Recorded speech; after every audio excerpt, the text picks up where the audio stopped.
So we're going to look at, in this short video, in how we can ensure the accuracy of our solution, but also ensure that the solution method is as efficient as we can make it.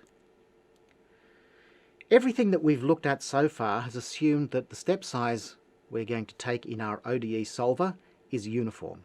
So let's imagine in that figure there that that blue curve represents the solution of our ODE. Where the solution varies slowly, presumably we can take a very large step size because nothing much is happening. And so those regions down here and up here, we could take a very large step size. However, where the solution varies rapidly, we're going to have to take smaller step sizes. So that's basically going up and down this bump in the middle here. Our step size is limited by the region of most rapid change. So if we were going to take a uniform step size, we would have to take a step size that was appropriate for those 2 points, otherwise we'd introduce significant error. But if we're using small step sizes in these regions here, we're being very inefficient. So the question we're going to ask and then going to answer is, how can we adjust the step size automatically to take this into account? When it comes to basically any numerical method, accuracy and efficiency are usually two competing demands. Errors, doesn't matter what the method is, but errors usually scale like our step size h raised to some power n. N is usually an integer. So, what this means is, taking smaller h means smaller errors, which means better accuracy. That's good. Smaller h means more steps, means worse efficiency. That's bad. Alternatively, you can do the opposite. Larger h means better efficiency. It also means less accuracy. So what we aim to do here is, at each step of the process, use the biggest step size possible that provides an error that's less than a specified tolerance delta.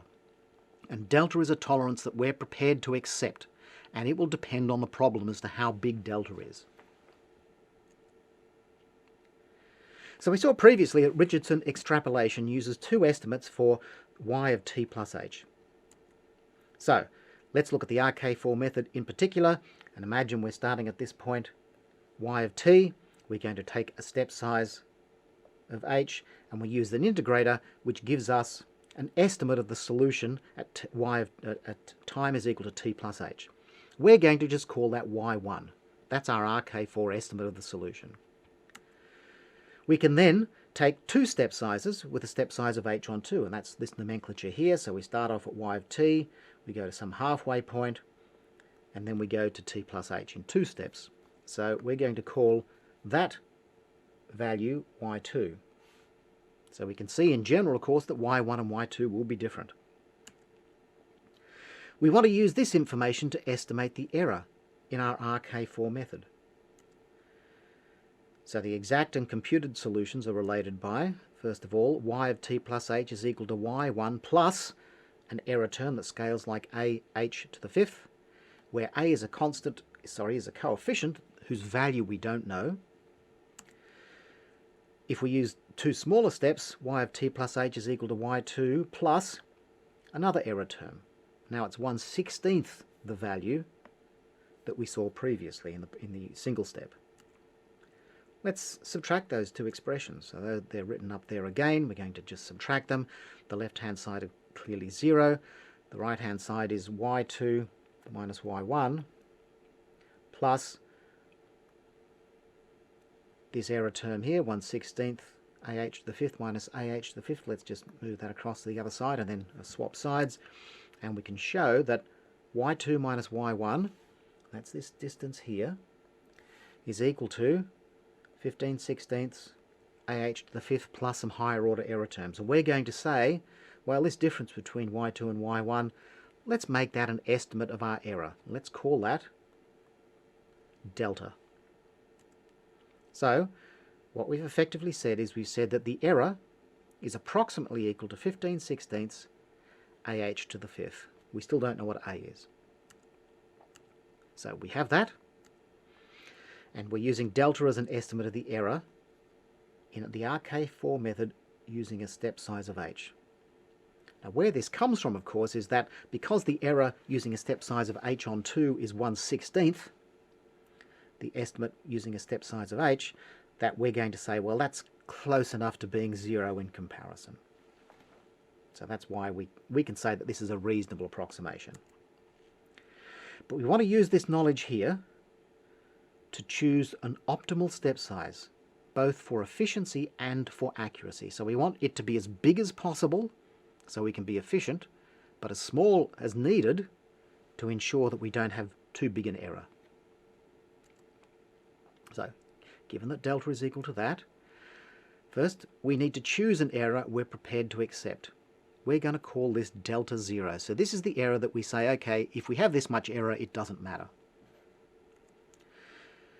Then, if we're choosing this error here, then there's some kind of step size, we'll call that h0, that will give us this error. In other words, delta 0 will be approximately equal to 15/16 a h0 raised to the power 5. So in other words, we're just substituting in delta 0 into this expression, and h0. I've been saying all along, we don't know what the value of a is. How are we going to deal with this? Well, we don't know, but we do have an estimate of the current error. I'm going to use the subscript c to represent the current error. So we have a current step size and a current error. So we've got the current error because we've done the step. So this is our desired error. This is our current error. The thing that we're trying to find is h0. What step size is going to give us the desired error? So let's divide these two expressions, and that just gives us delta 0 on delta c. We know what this right-hand side is equal to. It's the desired error at the top, the current error at the bottom, equals h0 to the 5th on hc to the 5th. So we can see in dividing these two expressions, the a has gone. So that's a good thing. If we solve this equation up here for the step size h0, we have that h0 is equal to our current step size multiplied by our desired error, or maximum acceptable error, divided by the current error raised to the 1/5 power. In practice, adaptive step size is implemented in a slightly different way to that you might expect. So the version that I'm going to explain here is presented in Numerical Recipes, a very good book. If our current error is less than our desired error, we want to increase our step size, and we do that by saying that the step size is equal to this factor s here, which is called a safety factor. I'll explain that in a minute, multiplied by our current step size, multiplied by desired error, divided by the current error, all raised to the 1/5 power. So if you need to increase h, we do it using this expression here. If, on the other hand, our error is too big, the current error is greater than our maximum acceptable error, then we need to decrease our step size. And we do that by saying that h0 is equal to, again, the safety factor multiplied by our current step size multiplied by maximum error divided by current error raised to the 1/4 power, not the 1/5 power. The exponents are different for reasons that are associated with limiting global error, and this is explained in a little more detail in Numerical Recipes. It won't be important for us here. S now is a safety factor just to make sure you don't mess up, typically taken as around about 0.9 or maybe a little bit bigger. So that's the underlying idea behind adaptive step size. In practice, there are a number of different routines available in Numerical Recipes that use adaptive step size control. So they're RK4, RKQC, which is a quality controlled RK4 method, and ODE int is their version of their ODE integrator in Numerical Recipes. In MATLAB, the routines ODE 23 and ODE 45 also implement adaptive step size control. And that's one of the things we will be doing in one of the computer labs.